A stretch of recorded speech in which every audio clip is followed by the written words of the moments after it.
Assalamualaikum warahmatullahi wabarakatuh. Nah, selamat berjumpa kembali anak-anak.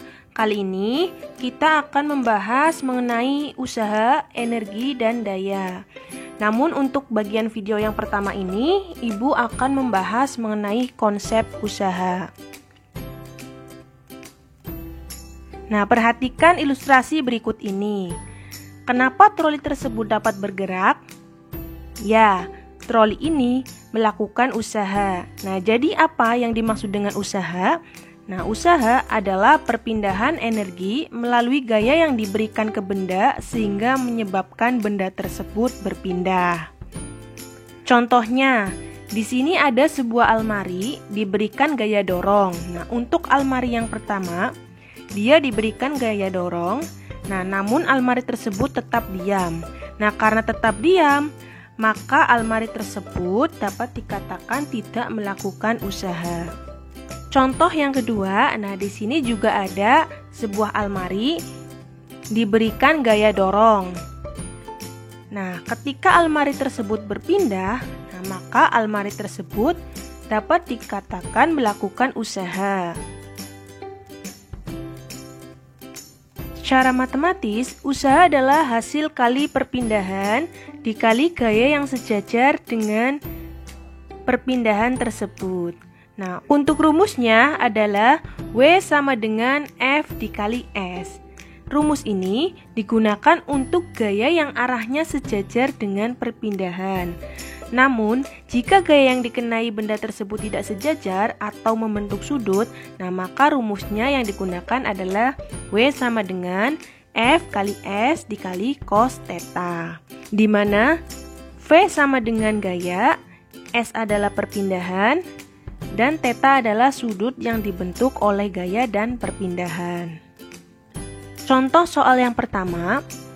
Untuk contoh soal yang pertama, ini adalah contoh soal untuk gaya yang sejajar dengan perpindahannya. Di sini sebuah kotak ditarik dengan gaya F sebesar 12 Newton.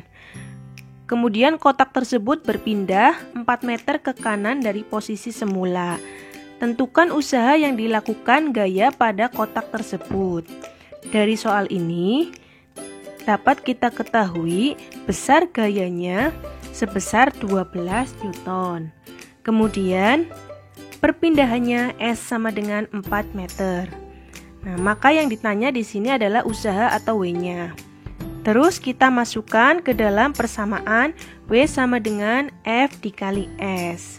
Nah, F-nya 12 dan S-nya adalah 4. Nah, maka setelah dikalikan hasilnya adalah 48 Joule.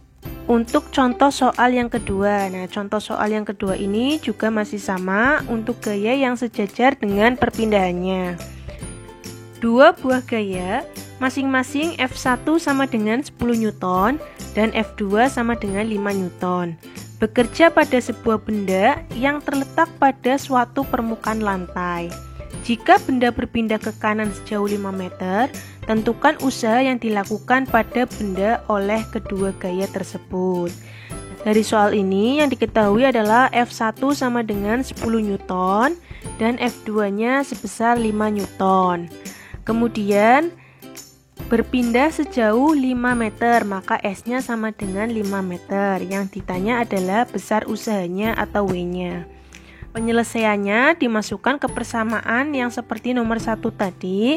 Cuma bedanya karena di sini ada dua buah gaya yang arahnya sama, maka F1 dan F2 dijumlahkan. Karena arahnya ke kanan semua, maka nilainya positif. 10 ditambah 5. Nah, kemudian dikalikan dengan perpindahannya sejauh 5 meter. Nah, maka didapatkan hasil 75 Joule.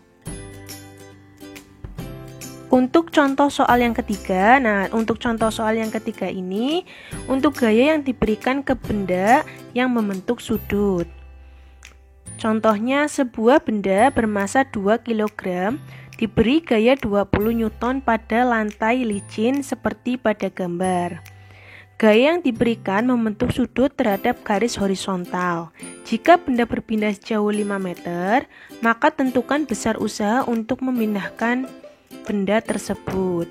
Nah, di sini yang diketahui adalah gayanya sebesar 20 Newton. Kemudian perpindahannya S-nya sama dengan 5 meter dan sudutnya tetanya sebesar 60 derajat. Yang ditanya W atau usahanya. Karena gaya yang diberikan pada benda membentuk sudut, maka persamaannya W sama dengan F dikali S dikali cos tetanya. F-nya sebesar 20 Newton dan perpindahannya S-nya sebesar 5 meter. Kemudian dikali cos theta, nah tetanya 60 derajat. Cos 60 derajat nilainya berapa? Nah, ini di matematika ada tabel trigonometri untuk sudut-sudut istimewa. Tinggal kita lihat cos 60 itu nilainya berapa. Nah, di sini diketahui cos 60 nilainya setengah. Nah, maka kita masukkan cos 60 adalah setengah. Nah, jadi 100 dikali setengah, hasilnya 50 joule. Nah, untuk trigonometri ini, kalian harus sudah belajar di matematika. Jadi, wajib bisa di fisikanya. Nah, bagaimana untuk sudut tidak istimewa atau di luar sudut-sudut ini?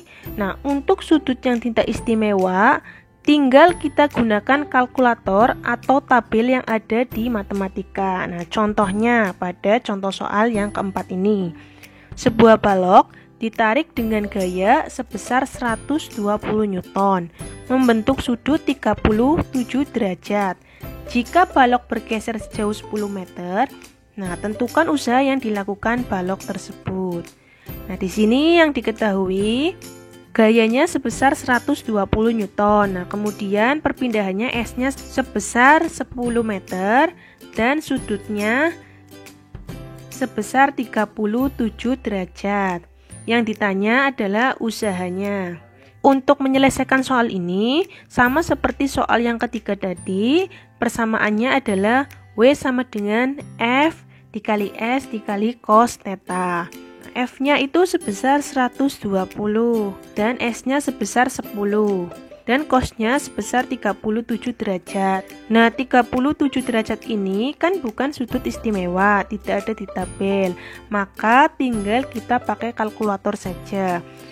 Hasilnya adalah 4/5. Nah, di sini tinggal dikalikan 1200 dikali 4/5 didapatkan nilai sebesar 960 joule. Sekian pembahasan mengenai konsep usaha. Kita berjumpa lagi di pembahasan selanjutnya mengenai konsep energi. Wassalamualaikum warahmatullahi wabarakatuh.